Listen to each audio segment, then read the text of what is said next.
Hello प्यारे विद्यार्थियों, आज हम करने जा रहे हैं महादेवी वर्मा द्वारा लिखित संस्मरण चीनी फेरीवाला से जुड़ा हुआ एक अन्य प्रश्न इस प्रकार से आ सकता है। चीनी फेरीवाला संस्मरण के उद्देश्य पर प्रकाश डालिए, अथवा चीनी फेरीवाला संस्मरण के माध्यम से लेखिका ने किन किन सामाजिक समस्याओं को उजागर किया है, उस पर अपने विचार दीजिए। आइए इस पर चर्चा करते हैं। प्रत्येक साहित्यकार अपने द्वारा रचित साहित्य के माध्यम से जाने अनजाने अनेक समस्याओं को उजागर करता है। महादेवी वर्मा केवल लेखिका ही नहीं थी, अपितु प्रबुद्ध प्राध्यापिका भी थी। उन्होंने अपने साहित्य के माध्यम से समाज को जागृत और शिक्षित करने का प्रयत्न किया है। संस्मरण विधा का सीधा नाता उपदेशात्मकता या शिक्षण कला से नहीं है, लेकिन फिर भी लेखिका ने इस संस्मरण के माध्यम से अनेक सामाजिक समस्याओं को उजागर किया है। आइए निम्न से इन समस्याओं पर विचार करते हैं। सबसे पहला पॉइंट है हमारे पास जी, वैश्यावृत्ति की समस्या। वैश्यावृत्ति समाज में फैली हुई बहुत पुरानी सामाजिक समस्या है, जो अनेक कारणों से समाज के हर वर्ग को गहरा प्रभावित करती रही है। निस्संदेह निर्धनता उन अनेक कारणों में से एक है। निर्धन क्या, हर व्यक्ति किसी भी सदकर्म, कर्म या दुष्कर्म को करते हुए सबसे पहले अपना पेट भरने का प्रयत्न करता है।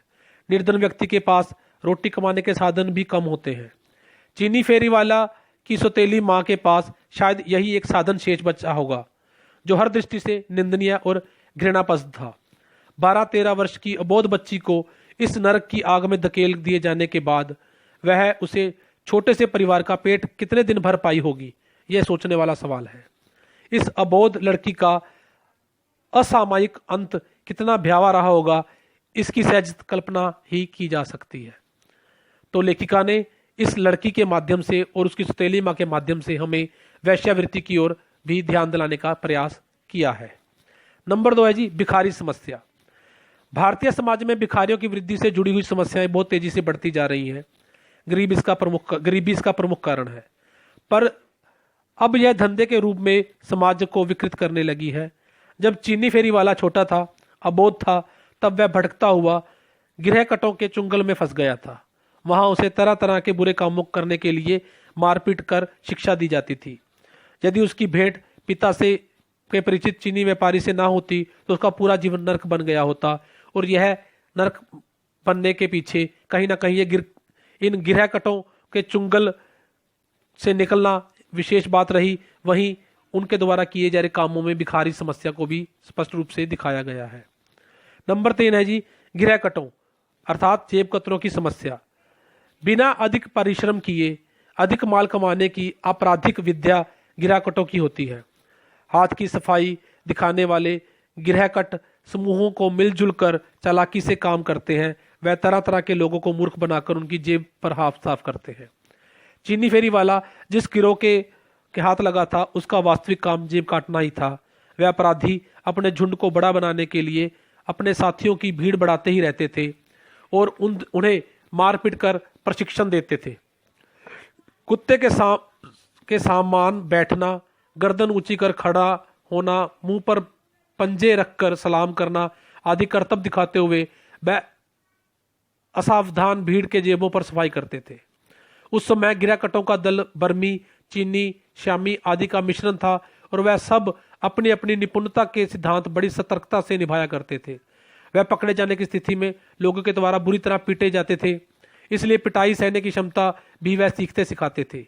चीनी फेरीवाला भी उनकी मार का स्वाद बार बार चखने के लिए विवश था। उसे उनका बचा खुचा जूठा खाना ही खाने के लिए मिला करता था। उसे और उनकी हरी आंखों वाली बिल्ली को एक साथ ताम चीनी के टेढ़े मेढ़े बर्तनों में खाना पड़ता था। नंबर 4 है जी, बेईमानी की समस्या। बेईमानी की समस्या तो अति सामान्य है, जो व्यक्ति में बदलती रहती है। दुकानदार की बेईमानी नौकरी करने वालों से भिन्न होती है, और मेहनत मजदूरी करने वालों की बेईमानी अन्य काम धंधों करने वालों से भिन्न होती है। चीनी फेरीवाला कपड़ा बेचने का काम करता है। वह प्रशंसा के पुल बांधते बांधते वर्षों पुराना कपड़ा सबसे पहले लाता था। वह काम कम नापता था, वह रुपए पैसे लेता था और साफ सुथरे और देखभाल करके लेता था, लेकिन लौटाते समय पुराने और खोटे पैसे खनका कर दिया करता था। इस प्रकार लेखिका ने बेईमानी की समस्या को भी उजागर किया है। गरीबी की समस्या। इस संसार में सबसे बड़ी समस्या तो गरीबी ही है। गरीब व्यक्ति के लिए 2-4 पैसों भी बहुत महत्वपूर्ण हो सकते हैं। गरीबी कौन सा पाप नहीं करवाती। चीनी फेरी वाला की बहन अपनी सौतेली मां के कारण गरीबी की ही शिकार बनी थी। गरीबी ही मुख्य रूप से अनेक अन्य समस्याओं को जन्म देती है।